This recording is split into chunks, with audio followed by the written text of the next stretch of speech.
So during the break between playoffs and the regular season, I've been racking my brain for ideas on new videos to put out in the meantime. Obviously, once playoffs start back up, I'll jump back into doing the recaps of each of the series, but I didn't want to sit on my butt and make no content while I wait for that to start up, which brought us to our Orn video I made a couple days ago. I'll link that in the description below, and though I've been thinking, why stop there? So I've decided to start a series of videos where we discuss the viability of champions in solo queue and compare it to their viability in competitive, and talk about why they do or don't work in each respective environment. I'm calling the series Comp vs. Q. This will give me a chance to cry about certain champions, which I fucking love to do. Speaking of me crying, let's fucking start this pain train off with fucking Vayne. League of Legends is a pretty delicate balance between tank items and damage items. And though it's generally accepted that tank items are a bit overtuned at the moment, damage items will eventually outscale tank items in the long run. Tank items are cheaper to buy, so it's quicker for a tank to get the stats they need, whereas a mid laner or ADC are going to need some deeper pockets to get what they need from the shop. This makes tanks a bit stronger than your carries oftentimes through the mid game, and when the late game hits, a carry isn't going to give a fuck about that armor anymore thanks to all the damage and penetration they've got. But you know what doesn't give a fuck about that balance?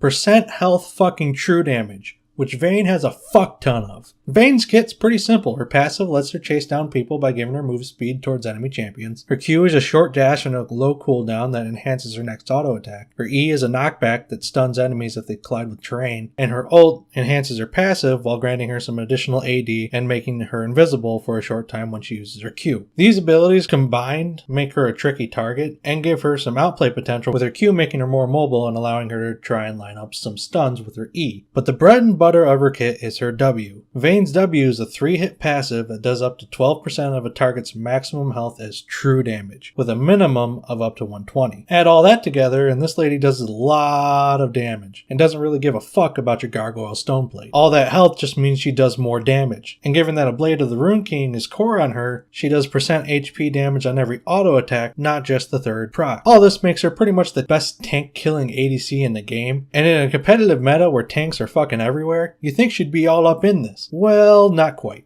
I'll explain. Vayne's crazy scaling damage comes at a price, and that price is short range, poor wave clear, and a pretty subpar laning phase, which in solo queue isn't a huge problem. Games tend to go on a bit long in solo queue, and even the worst lane matchups can be farmed out if you're good enough. In competitive though, it's a different story. See, there's a concept in competitive League of Legends called lane priority, where the pushing lane is allowed to make roams and react to plays faster because they currently aren't stuck under tower picking up CS. Lane priority is something teams prioritize highly in drafts because being the first one on a roam to a team fight can be the difference between winning or losing an early game. Easiest example of this I can think of was actually pretty recent. In TSM's Game 1 against CLG a couple weeks ago, they had Sivir and Braum versus Ashe and Thresh. Though the lane itself doesn't really favor one team or another, Sivir pushes the lane a lot harder than Ashe, and when a fight broke out in the Boxside River, Sivir was able to get to it much quicker and help TSM blow up in a huge early game lead. Bringing this back to Vayne, just about every ADC in the competitive meta will get to shove her in, giving the other team an advantage in the bot side map for the early parts of the game. That being said, we occasionally still see teams pick up the Vayne. Pretty recently we got to do a bit of Vayne spotting in the EU LCS and the LPL. Wadid picked it up for a sort of throwaway exhibition match, pitting Rockcat against Misfits. Watch that match if you get a chance. There's a fed as fuck Nasus and it's hilarious. So maybe that game itself isn't the best example, but over in the LPL, OMG and RNG recently had a pretty important matchup, and in the second game, RNG's Uzi picked up a Vayne for himself and actually did pretty decent with it, though RNG would go on to lose. Surprisingly, given all that, Vayne has 5 wins to 2 losses in competitive this summer, so when teams have been picking it, it's been at the right time and they've been making it work. In the end though, unless Vayne is horribly overtuned, oh god, these buffs scare me so much. She's more of a solo queue hero than a hotly contested competitive pick. She can work situationally, but teams have to sacrifice quite a bit when they select her. And she's much more exploitable on the pro level than in your Bronze 2 promos. Anyway, that wraps up this episode of Comp vs. Q. Let me know what you thought of the video.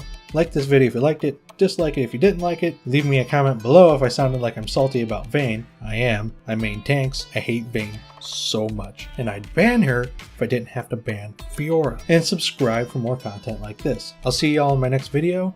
Adios amigos.